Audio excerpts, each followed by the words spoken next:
এই যে এতগুলো প্রাণ গেছে, এগুলো দায়ভার কে নেবে?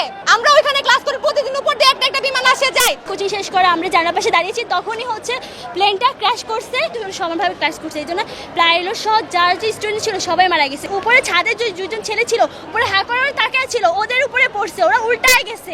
প্রায় অনেক ছিল, প্রায় 400। আগুন দেখার পরে ওখানে আর্মিরা চলে আসে, আর্মিরা খুব তাড়াতাড়ি ওখানে চলে আসে, এরপর ফায়ার সার্ভিস আসে। বাচ্চাটা মাথা নিচে পড়ে গেছে। ভাই এগুলা কি? আমরা ওইখানে স্ট্রাগল করতেছি যেন আমরা রোগীদেরকে ঢুকাইতে পারি ভিতরে। ওনারা একজন আসছে, একজনের সাথে আরো 50 জনের চারদিক থেকে ঘেরায় নিয়ে আসছে। কেন ভাই? উনি না আসলে কি উনি দুটো ভোট বেশি পাবে? ওনার ভোটের চেয়ে কি দুইটা জীবনের দাম বেশি না? উনি দুটো জীবনের কথা চিন্তা না করে 10 জনের 50 জন পার্টি নেতা নিয়ে আসছে ভোট নেওয়ার জন্য। কি করে? চোখের সামনে ছোট ছোট বাচ্চারা খেলা করছে। এটা কেন হইতাছে? পাইলটের দোষে নাকি বিমানের দোষে? কারণটা কি? কোন রিজন হইতেছে? কয়েকদিন আগে ইন্ডিয়াতে ইন্ডিয়ান এয়ারলাইন্স ক্র্যাশ হইলো, এগুলোর রিজন কি? কেন হইতেছে এগুলা?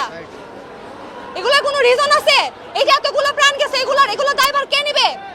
কলেজ নেবে নাকি সরকার নেবে নাকি বিমান বাহিনী নেবে? আমরা ওইখানে ক্লাস করি, প্রতিদিন উপর দিয়ে একটা বিমান আসে যায়। সবসময় আমরা মানে এমনিতে তো ডিস্টার্ব হয় যে উপর দিয়ে বিমান যেতেছে, আওয়াজ হয়, তাও এটা মানা যায়। এটা কি বুঝার মতো যে এতগুলো বাচ্চা মারা গেছে? তখন আমাদের কলেজ ছুটিও হয়েছিল, তখন হচ্ছে হ্যাঁ 1টা বাজে। তখন আমাদের যার কোচিং ছিল, কোচিং শেষ করে আমরা জানালার পাশে দাঁড়িয়েছি, তখনই হচ্ছে প্লেনটা ক্র্যাশ করছে।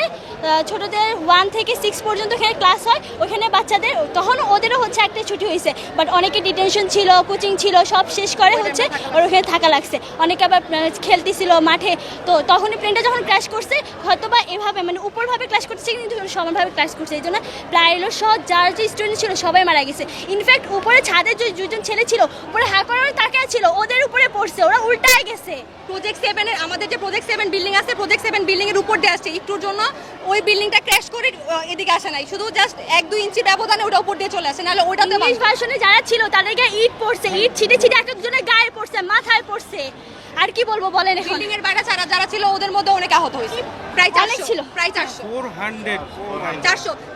মধ্যে প্রায় 150 জন এখন পর্যন্ত। মানে আমরা চারপাশে সাংবাদিকরা, ভাই আমাদের চোখের সামনে এতগুলো লাশ দেখতেছে, এক সাংবাদিকরা দেখি বলতেছে একটা মানুষ নাকি মারা গেছে। একটা মানুষ মারা গেছে, তাদের ভিডিও করতে আমাদের চোখের সামনে যে লাশ দেখতেছে, মাথা নাই পা নাই, ওরা কি জীবিত আছে? যাদের মাথা নাই পা নাই। পরে আমরা নিচে নামি, আমরা ভেবেছিলাম যে আমাদের বিল্ডিং এর নিচে আগুন লেগেছে, বাট আমরা নামার পর দেখি যে ওখানে কিছু হয়নি। তারপর আমরা দৌড়ে যখন বিল্ডিং এর গেটের দিকে আসি, আমাদের ক্যাম্পাসের গেটের দিকে, তখন দেখি যে আমাদের যেখানে ছোটদের ক্লাস হয়, সাধারণত আমার জানা মতে 6 থেকে 8 পর্যন্ত ওখানে ছেলেমেয়ে সবার ক্লাস হয়, ওখানে আমরা আগুন দেখতে পেয়েছি, আর কিছু দেখতে পাইনি। আগুন দেখার পরে ওখানে আর্মিরা চলে আসে, আর্মিরা খুব তাড়াতাড়ি ওখানে চলে আসে, এরপর ফায়ার সার্ভিস আসে। আসলে ঘটনা মুহূর্তে আমাদের কিছুই মাথায় ছিল না, আমরা শব্দ পাওয়ার পরে আমরা নিচে নেমে গেছি। নিচে নামার পরে যখন আমরা কিছু দেখিনি, আমরা কি হয়েছে এটা দেখার জন্য সামনে আসি। সামনে আসার পর দেখি যে আমাদের যে বিল্ডিংটার ওখানে প্লেনের ক্র্যাশটা হয়েছে আসলে, ওখানে আমরা দেখি যে আগুন দেখার পরে আমরা তাকাতেই দেখি যে আর্মি চলে আসছে। আর্মি চলে আসার পরে আর তেমন আমরা তখন ওখানে কিছু করতে পারিনি, কারণ আর্মি সবাইকে সাইড করে দিয়েছে। অনেক ছোট ছোট বাচ্চারা ছিল, ওরা তো অনেক ছোট, ওদের শরীরে যত ড্রেস ছিল ওগুলো পুরো নিচে পড়ে যাইতেছে।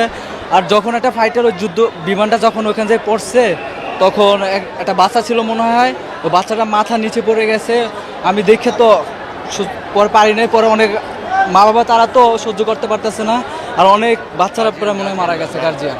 বাচ্চা অনেকের আপনার বান হয়ে গেছে পুরো শরীর, একদম পা থেকে মাথা পর্যন্ত। একজনের দেখলাম যে আপনার চোখের মনি কিচ্ছু নাই, সব কিছু মানে পুড়ে গেছে। আহতর সংখ্যা প্রায় মানে আনুমানিক আমি যতটুকু দেখছি 100+। আর আপনার নিহত শুনছি নাকি 25 জনের মতো।